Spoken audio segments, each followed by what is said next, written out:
Hello, and welcome to People Unfiltered, powered by Ideas Global. I'm your host, Evelyn Espinal. The People Unfiltered podcast is creating the future of inclusion, diversity, equity, activism, and social impact. We deconstruct the myths and failures of DEI, sin pelos en la lengua, to evolve it or a rebirth. We go beyond surface conversations and dive into the hard truths and unspoken realities for deeper discussions with insights and advice.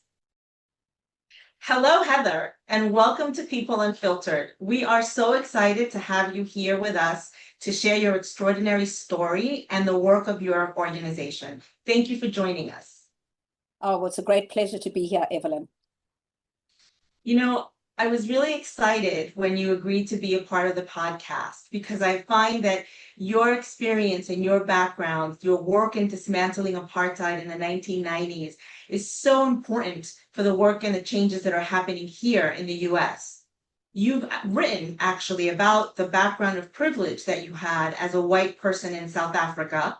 And you've also talked about the monumental work that you did bringing racial equity and justice to your country. If you could share with us a little bit about what has brought you into this field of diversity, and then perhaps share with us some of your story and background, I think our audience would be really pleased to understand the incredible experience that you have in this work. Well, Evelyn, thanks for that question. I grew up as a privileged white in South Africa during apartheid, but with parents who were socially conscious and who had tried in their own small ways to address inequities surrounding us. They didn't challenge the system. We were part of the system as a whole, but they were trying to address those inequities. And so I decided as a 17-year-old when I went off to university that I wanted to become a social worker, because I wanted to find a way to address the inequities and help the disadvantaged. But when I graduated and started practicing, it was the most disillusioning work I'd ever done, because what it felt like was that I was simply putting Band-Aid on people with cancer. I was working with alcoholics, I was working domestic violence, I was working with repeated recidivism, people going in and out of jail, individual, give them some dignity and respect, help them really to become self-directed, and then throw them back into a sick system which would just spit them out again. So all I was doing, I realized very quickly, was dealing with the symptom and not the root cause. The root cause being the system of apartheid that was imposed upon the society at the time. I was very disillusioned. I went back to university to study my master's. I was playing around with subjects like industrial sociology and organizational development, org psych, and trying to find what I could do. And while I was doing that, my master's, I shifted to working with a company. It was a small training and development company who were offering leadership development programs, and as a subset of that, Black empowerment supervisory development programs. So it was called that because in South Africa there was job reservation and no Blacks were going to be rising to a leadership level, but they could certainly rise to a supervisory level, which was the more junior level. And they were running these programs, and I became very interested in them because at that point in time in South Africa, I thought this would be a meaningful way to make a contribution. Why? Because at that time, with your population of 40 million Blacks, you had about half the population unemployed. About 20 million were uneducated, which was the architecture and design of apartheid, and unemployed. And so on average, you would find a young, smart Black man or woman who'd risen above their circumstances, who had been recognized and were now being sent on a supervisory development program, but who were actually, in essence, the symbol of opportunity and success and supporting 20 people in the extended family who were unemployed.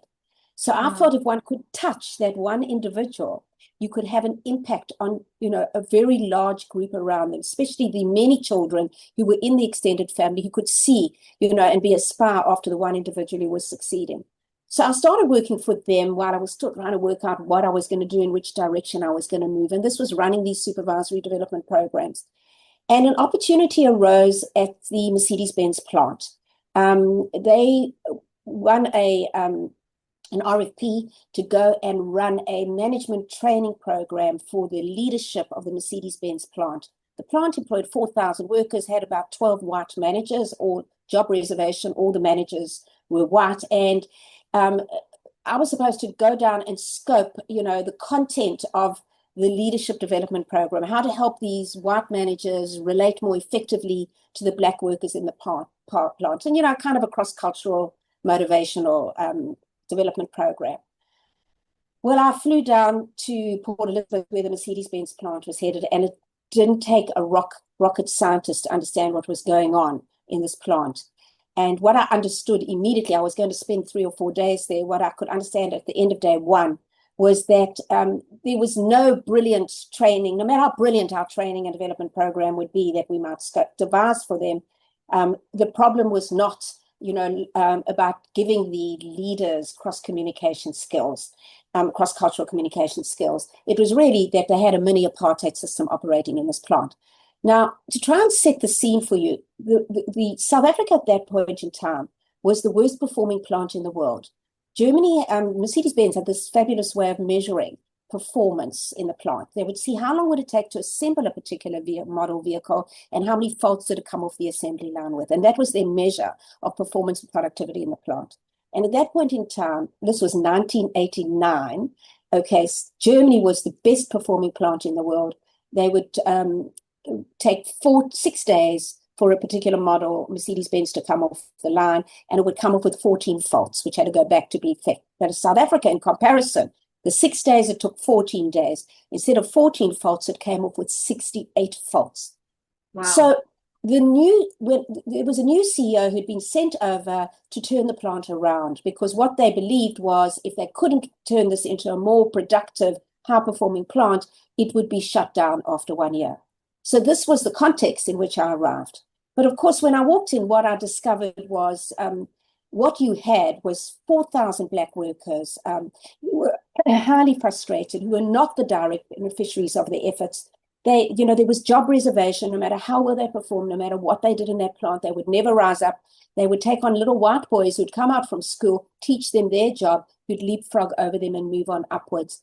There was no minimum wage. There was no respectful interactions in the workplace. There were people who'd been completely underutilized.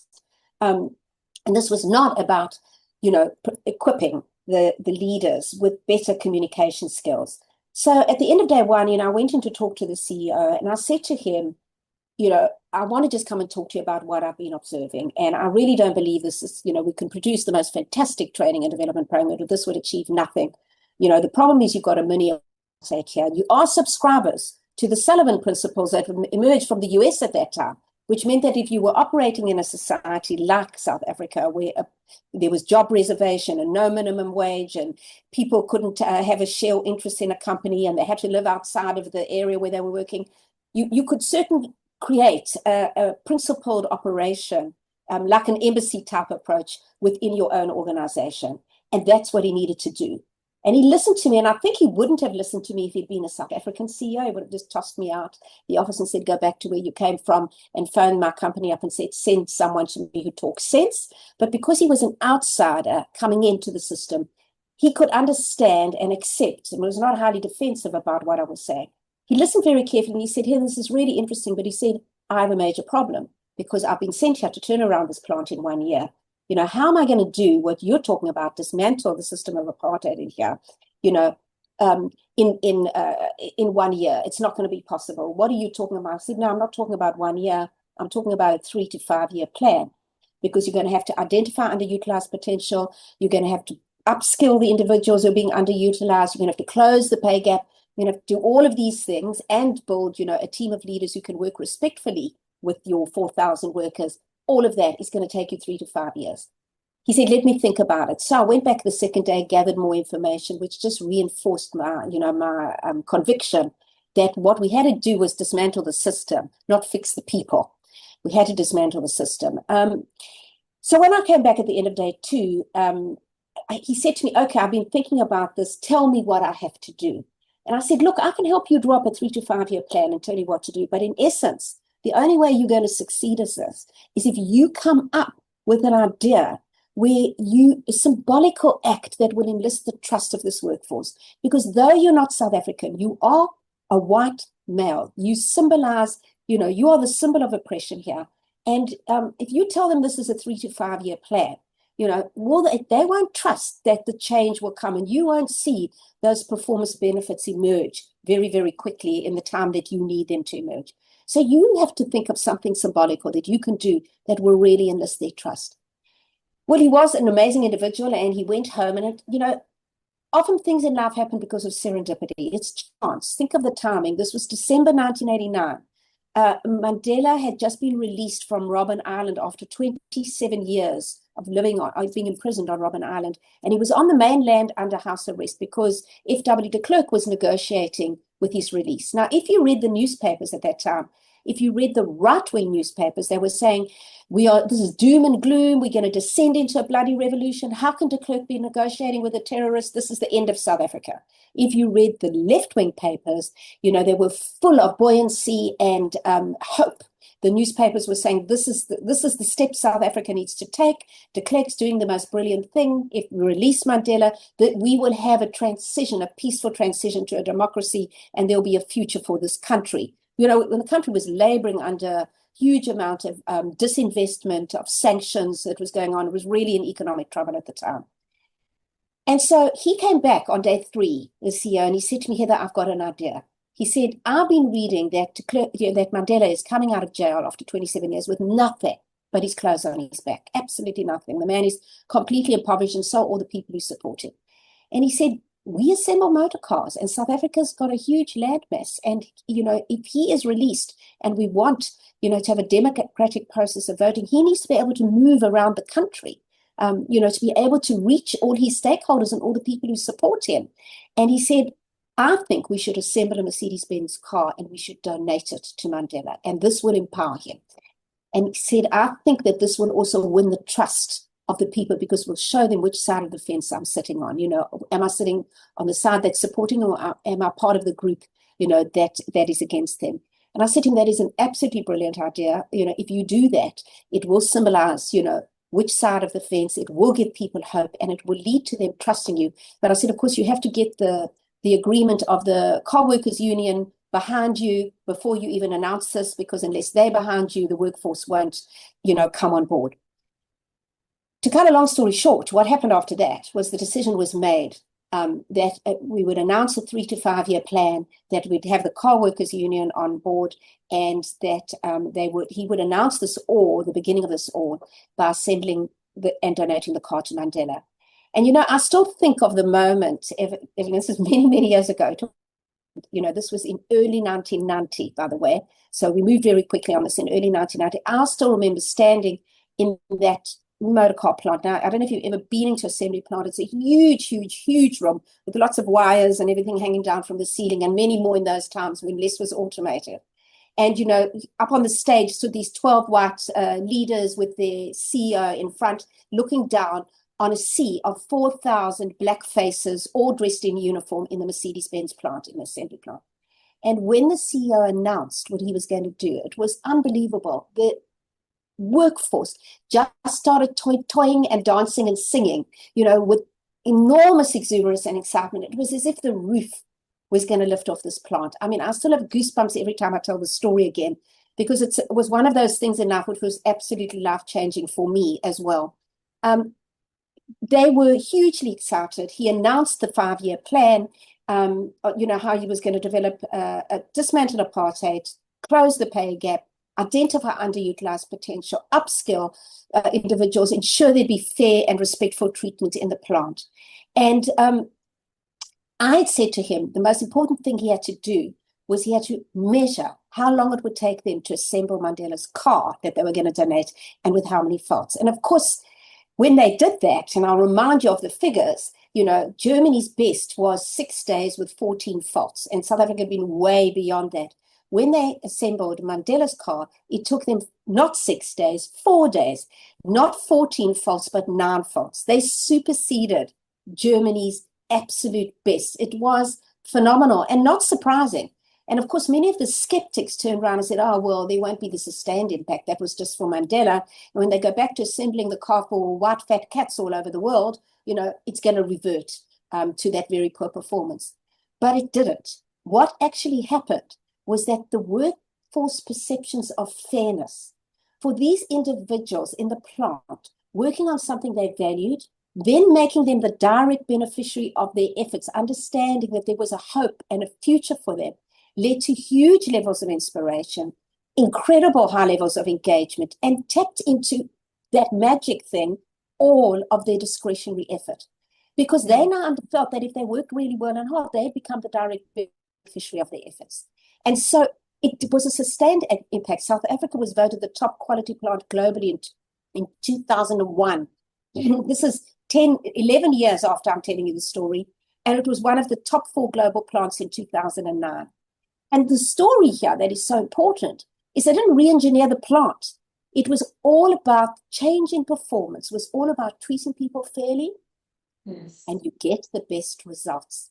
And after leading this project, I was super inspired to establish my own DEI consultancy because I'd emerged with a very strong, passionate, validated view that inclusion is a lever which will optimize team, organizational, and business performance. Unashamedly taking that approach, that it is not only, that DEI is not only a social justice issue, but it is a big strategic business imperative. And then what I did is we embarked on 13 years, really before I left South Africa in 2003, of very inspiring work. Of course, what was very funny or humorous, but not unexpected at the time, was in the beginning, all the multinationals, were prepared to bring my team in to do this work as we had done at Mercedes-Benz, but none of the local South African companies who still had their blinkers on and couldn't see the writing was on the wall and the dismantling of apartheid was coming. But by the time Mandela came into power in 1994 and thereafter, the South African organizations started opening their arms to our work. And then I relocated to Australia, where I built an international inclusion consultancy offering end-to-end solutions, really fundamentally positioning inclusion as a lever to optimize organizational performance and innovation. That's the story. I mean, that is an amazing story of not only your courage of being able to stand in front of a leader and tell them the truth of what needed to happen versus confirming what they thought needed to happen. So that was fantastic. But you I'll just respond to that quickly, Evelyn, to say to you, I have to be honest, the courage of speaking truth to power was not what was happening with me there. I was very young. This was a long time ago, and it was my naivety. I simply didn't understand that what I was saying could have resulted in me being tossed out and the company being told they don't want us to do the work anymore. I just was very naive and thought, well, I need to tell him what's going on here. When I look at it with retrospective wisdom, I probably would have gone in more hesitantly, which would have been a shame. Yeah. No. So I interrupted you. It was the right place. No, but it was the right place, the right time, and you were the right person for that conversation. So wonderful moment. Now, you also went beyond working with Mercedes-Benz. You actually worked with Mandela's administration and worked on some of the governmental work that went on around dismantling apartheid. Can you tell us a little bit of that? Yeah.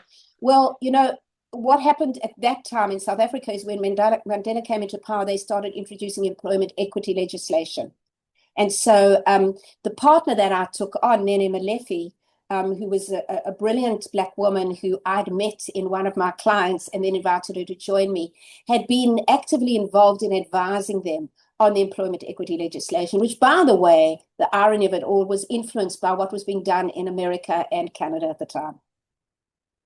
Now that is a little bit hard pill for me to swallow because of what I see happening today in the US. So I'm wondering if you can talk a little bit to us about your experience working on dismantling a system of oppression that was acknowledged, where we knew what its intention was, versus what we're doing in the US, where our system of oppression is actually, I would say at best, denied.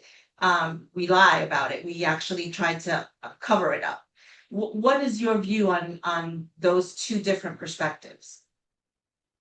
Well, it's a really good question, Matt, because the truth of the matter is it was actually easier to deal with racism and exclusion when it was acknowledged, than when the society as a whole denies or, as best is disingenuous about it.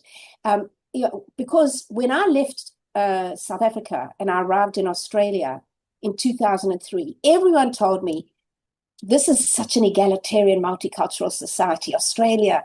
This is, we don't have these problems of racism and sexism and exclusion. If we do have them, they're certainly not as extreme as they've been in South Africa.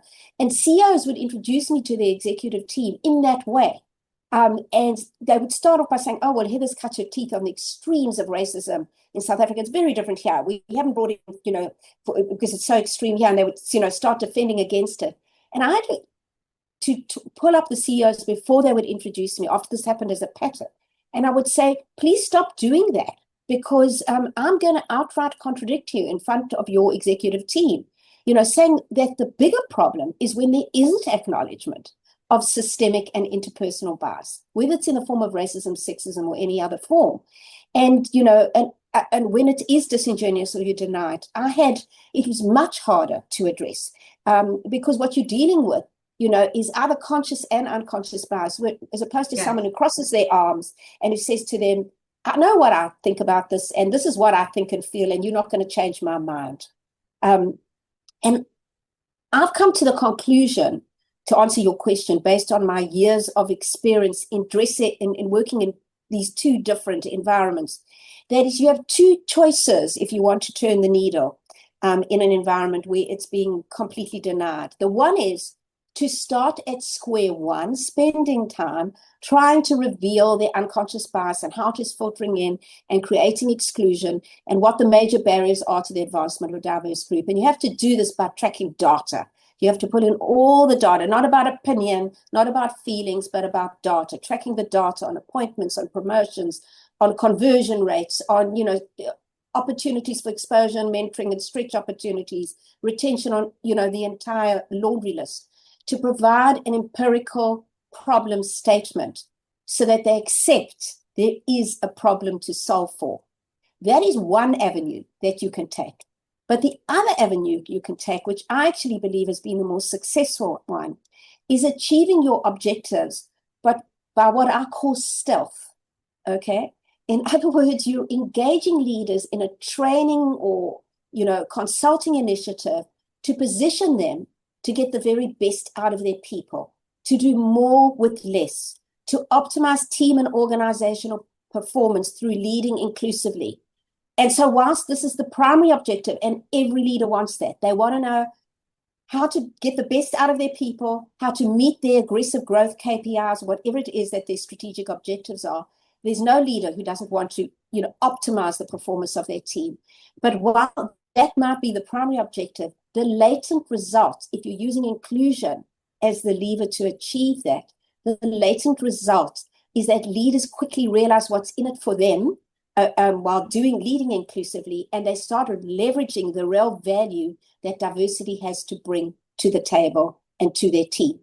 And they themselves, and I have witnessed and seen this happen, start putting their full weight behind this agenda and start to drive the inclusion agenda to remove any systemic and personal barriers to the diverse people they lead, because they've had this aha moment and understand if they want the very best out of their people, they have to remove their barriers. And we've convinced them and been able to show them how diversity of thought will lead to better decision-making, better innovation, greater performance.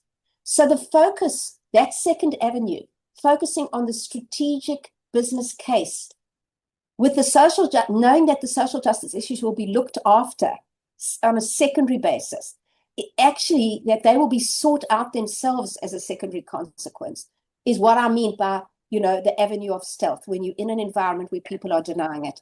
And we have seen this at Symmetra achieved time and time again in many large multinationals and mid-sized organizations that we've worked with, And I would say that in the current environment in the US, that is the way to go.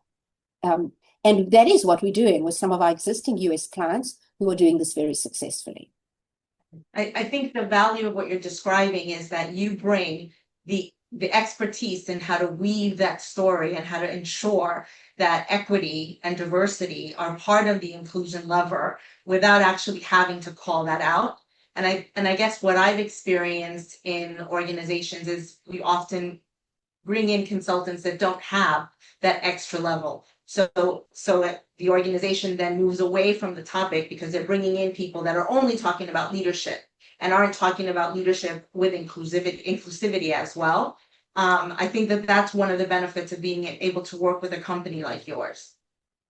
Evelyn, I think that comment that you've made is a really important one, because on the one extreme, you have people who are coming and talking only about diversity, equity, and inclusion from a social justice perspective. And the other end of the spectrum, those who are real leadership experts and don't really understand and talk about all the forms of leadership, but not really inclusive leadership. We are saying inclusive leadership is effective leadership, is integral to being an effective leader in the 21st century. And so we're not talking about adaptive or transformative leadership or all the other kinds. We're talking about inclusive leadership. And so we fall slap bang in the middle there. And that is very refreshing for organizations and for leaders who feel we're killing two birds with one stone. Yeah. You know about the backlash that we're experiencing and the backsliding that we're experiencing in the US. But I'd really love to tap into how you see the landscape of DEI at an international level. I think that that's one of the benefits, that you're working with multinational and you're getting to see the US issue, and then how is that being translated by other companies that are not based in the US? What can you share with us about what's going on in the landscape of DEI internationally? Okay, well, I'm going to start off by saying, you know, Evelyn, that the US has been a world leader in almost all respects for more than a century. Yes. And today remains the largest economic, military, and media superpower. We don't know for how much longer, but remains that. However, the US has for years abdicated its lead in many other respects: education, health outcomes, quality of life and safety. It no longer, and this won't surprise you or probably many of your listeners, it no longer even ranks as a full democracy in the Economist Democracy Index. It's now noted as a flawed democracy. And whilst America is still an innovation leader due to its massive economic scale and resources, it doesn't even have the strongest innovation ecosystem in the world anymore, and it's being destroyed, as we know, systematically right now. So smaller countries like Switzerland and Sweden rank ahead of America at the moment. And the US admin has further relinquished America's world leadership role on climate change, on human rights, and it has for a long time lagged behind all other developed economies in terms of labor rights and conditions, rating only 3rd out of 6 on the Labor Rights Index. So believe it or not, America's on a par with countries in terms of on the Labor Rights Index. It's on a par with countries like Libya, India, and Bolivia. And so it should not come as a surprise that it has abdicated from its world leadership role on DEI, as much as it's a disappointment, a huge disappointment, because it was the symbol and the leader. Most certainly when I came into this field, it was the symbol and the leadership, of how to do this effectively. And then it's abdicated from its world leadership role on DEI. And so I say that to those of us in countries outside of the US, who are in the space, we should not let the tail wag the dog on DEI, because that is where America sits at the moment. They are the tail trying to, wag the dog on the rest of the world in this field. However, because of their power and, in other areas, still economically, military, and as a media power, there's no doubt that while there are clearly diverse antithetical trends occurring across the globe right now, and I'll talk about them, this very strong legal, social, and political DEI backlash in the US is having a ripple effect outside of the US. The tail is wagging the dog. I don't need to go through everything that's going on in America, but from the outside in, the way it was perceived as the reversal of Roe v. Wade in the US was then followed by the US Supreme Court, overruling of affirmative action in higher education, then followed by Trump's executive orders against DEI and federal government, then all those pending legal lawsuits against organizations on preferential treatment for previously disadvantaged.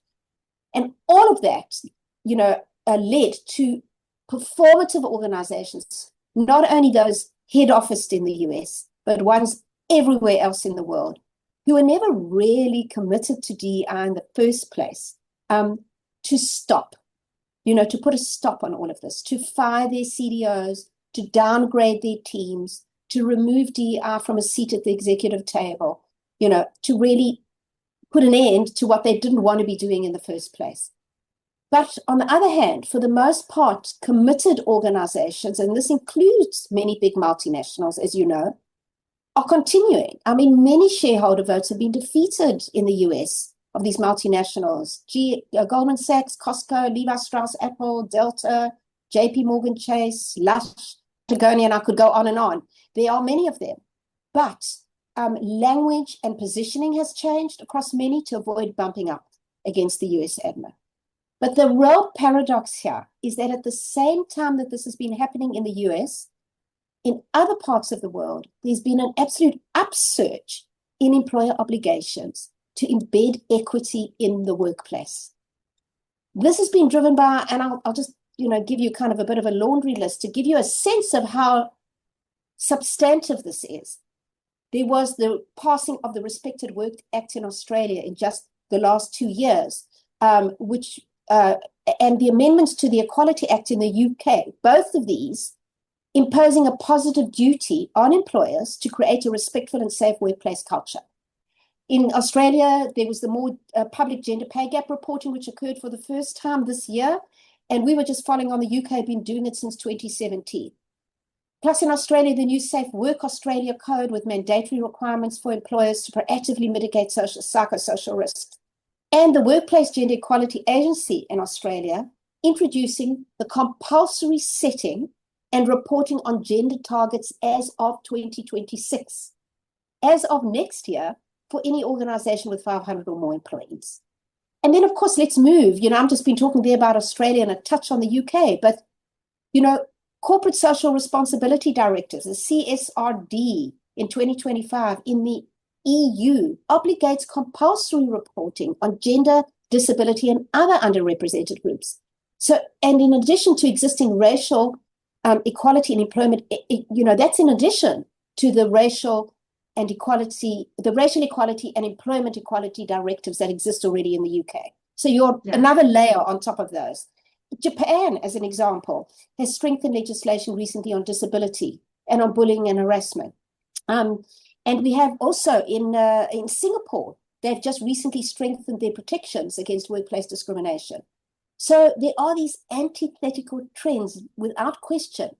But despite them, I have to admit that the backlash has had an impact on organizations in Australia, in Europe, and in other parts of the world, because many of those organizations are second-guessing themselves. They're showing caution. Their boards are reading all about this, are calling for presentations and discussions on what to do or not to do. And they are changing wording on their websites, and they're also renaming DEI. But now that the dust is settling all over the world, it might not be settling in the US and things might be further ramped up, but I think over this period of these 9 months, it's almost like a pregnancy, right? After this gestation period, I feel that the dust is settling. And we know that very few are shutting down this work at all, particularly those that are genuinely committed to this agenda and not performative. And it has led to many multinationals head officed outside of the US. So we have many clients who are multinationals head officed in Europe or in other parts of the world.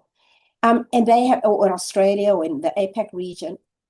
It has led to those multinationals outside of the US who have large operations in the US, right, to forge DEI strategies that differ for the US.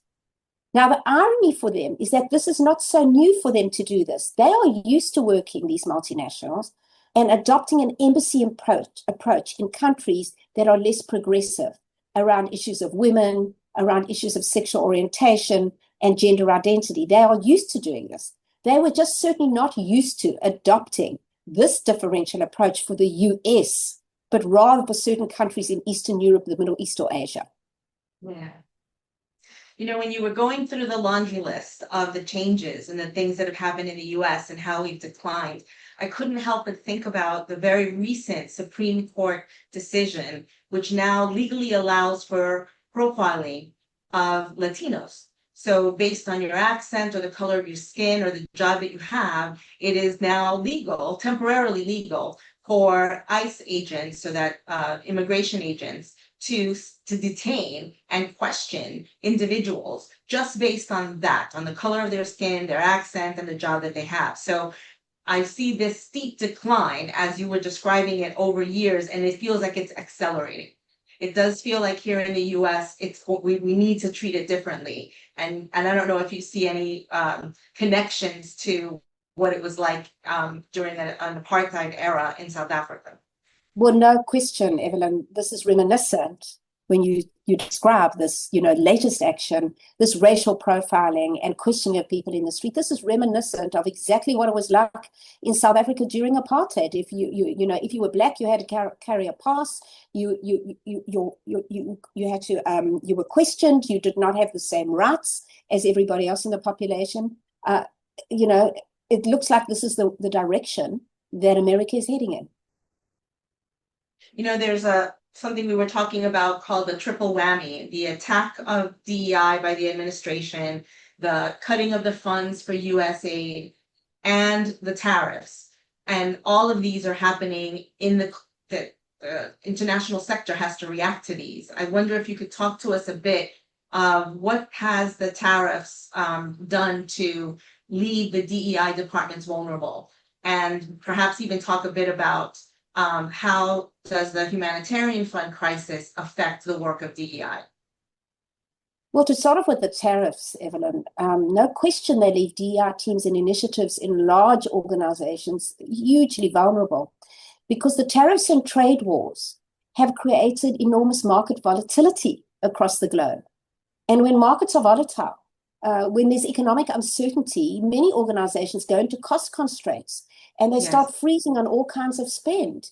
And of course, training, coaching, learning and development and culture initiatives, which is where everything in the DEI space falls, are often the first to be reduced or constrained, being perceived as a luxury in tough times. So we found countless organizations who expressed that whatever funding they did have dedicated to achieving their DEI objectives or to creating an inclusive culture had been frozen for the foreseeable future as their organization battles to cope with some of the enormous impacts the trade war has created for them. I mean, a good example is from a company we're working with, will remain nameless, shipping goods between the US and China, faced with enormous slash in the volume of commodities it was now shipping between the two countries because of the imposition of the 50% import tariffs that's being imposed on China. And this threw their organization into huge financial crisis and uncertainty for many months, and which led to, the complete freezing of any budget for work being done in the culture and inclusion space. And then with regard to the humanitarian funding crisis affecting DEI, the freezing of US aid has caused an enormous crisis. And I'm sure most of your listeners are aware of this in the humanitarian sector, but the crisis is just devastating. Of course, the worst impact has been on the cessation of many life-supporting initiatives. Many of the things that were being funded were life-supporting. It was medical services. It was, provision of food supplies to mitigate hunger. It was support services for the poor and vulnerable and for those in war-torn areas. And so these organizations facing increased demands because of climate change and the number of wars across the world, facing increased demands and reduced resources now, has made many of them to lay off thousands and thousands of inspired and committed workers. People who'd given up their life and sacrificed so much to do this work. And they're trying to cope with this when they're already operating in a very overstretched system. And what we have to understand is, of course, these humanitarian organizations must, of course, give priority to life-saving initiatives first. Many humanitarian organizations are involved in life-saving initiatives and development initiatives. So what they have to do is give priority to the life-saving initiatives with any of their funding, rather than any of their development programs. And of course, DEI falls in all the development programs. So the tragedy of this is that some of the programs we were running were designed precisely to position humanitarian leaders to leverage inclusion, to do more with less, to navigate and shepherd people through the very volatile, uncertain, complex, and ambiguous environments that they were operating in, to help them lift their game in saving and changing lives. And all of this now has been stripped away. Yeah. My audience will be feeling the impact of what you're describing, right? Because we're living it in the moment. Recently, you've published an article in Forbes that was incredibly insightful, and you talked about how the concept of meritocracy has really been derailed in practice, and how DEI actually can bring true meritocracy into an organization. I'd love it if you could share a little bit of your insights from that article. Sure, Evelyn. Well, I wrote this article because so frustratingly, there's been no shortage of claims lately that DEI has just gone too far, and that it's compromised merit, and that fair treatment in the workplace should be determined by merit alone. But of course, this view is based on a false dichotomy. Diversity and meritocracy are not mutually exclusive.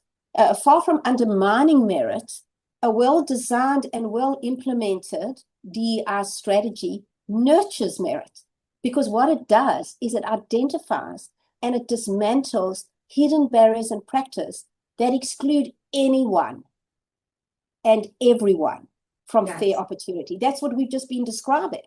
So meritocracy is the principle that rewards should be based on individual ability and effort.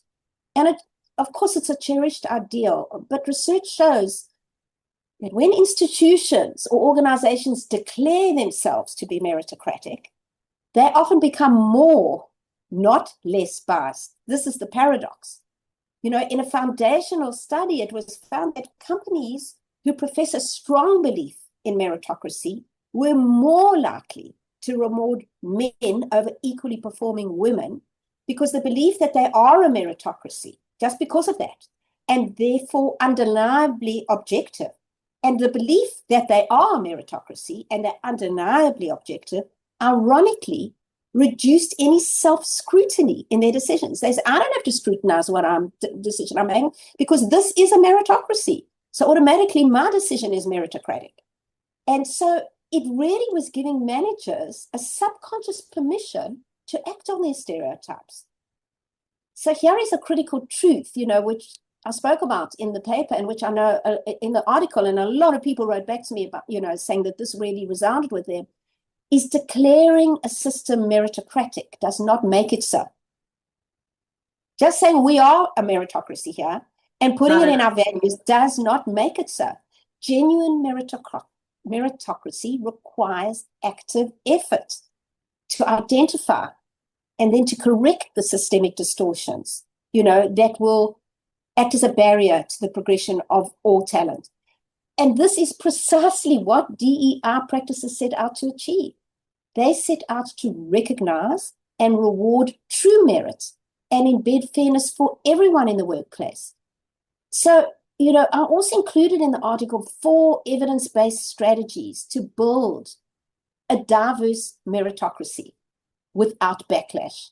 Because in essence, the goal is not to lower the bar, which is what DEI has been accused of, but to find the best people, including those who are often overlooked. It's as simple as that. And so those 4 strategies, are to redesign the selection process for fairness. You have to make sure that your selection process is fair.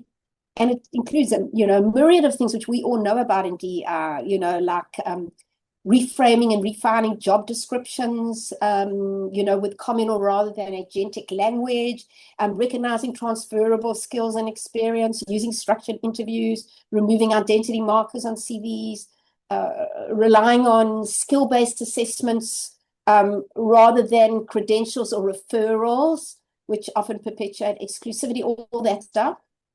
A second evidence-based strategy which DEI is very committed to is building inclusive development pipelines And so, again, what DEI is trying to do there is broaden outreach to candidates who may be unaware or unlikely to apply for opportunities. So that company, for example, opting in all their high-performing women, offering targeted sponsorship and stretch assignments, auditing the promotion data to spot patterns of attrition or stagnation, using consistent job-related, transparent criteria for advancement to minimize cultural fit as an exclusionary standard.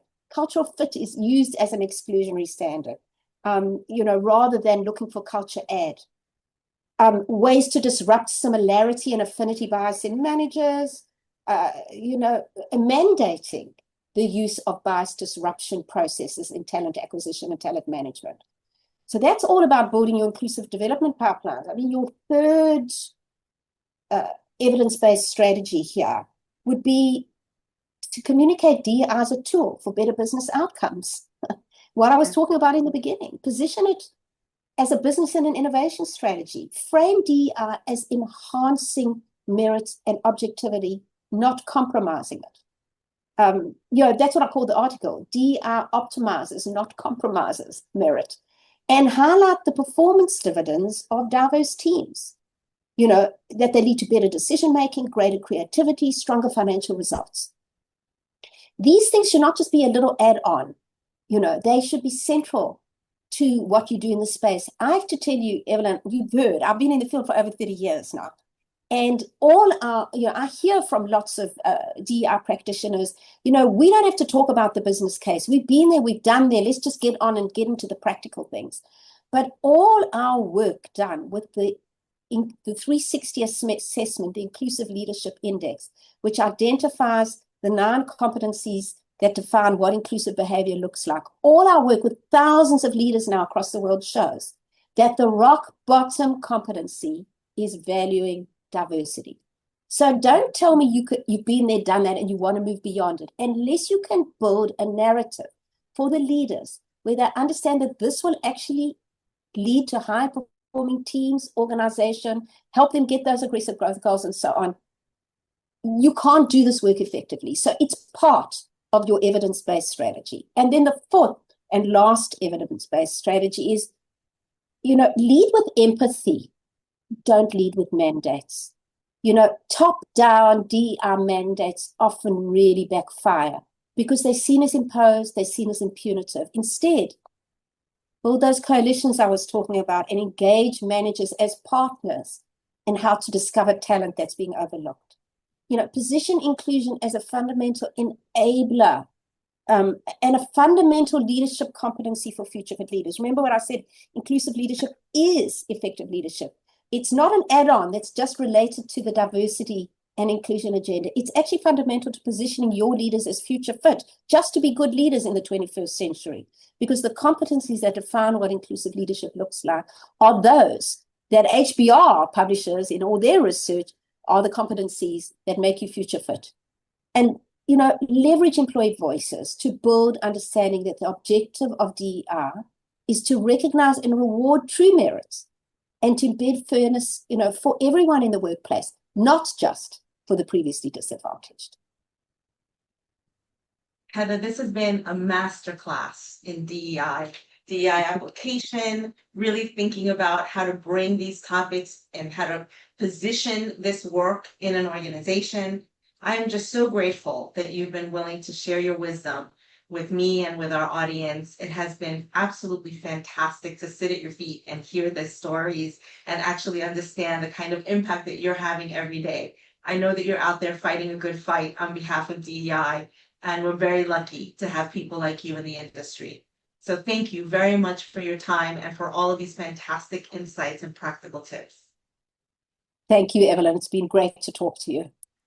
Oh, it's been such a pleasure. I look forward to bringing you on again because I think once we find somebody that's got your level of knowledge, we want to hang on to you and bring you back to talk about other critical issues that are happening. And so as things continue to develop in the US, I think it might be a really good idea to have a conversation with you about what you see happening in the US and how we might support people here with the changes that are coming. Okay, with pleasure. And Evelyn, thanks to you, because I think Ideas Global is doing fantastic work by having these conversations and running these podcasts, giving great value to the many, many followers that you are developing on your platform. So more than happy to contribute to that, to the community at large. Thank you so much, Heather. Have a great day, and thank you for joining us. Pleasure.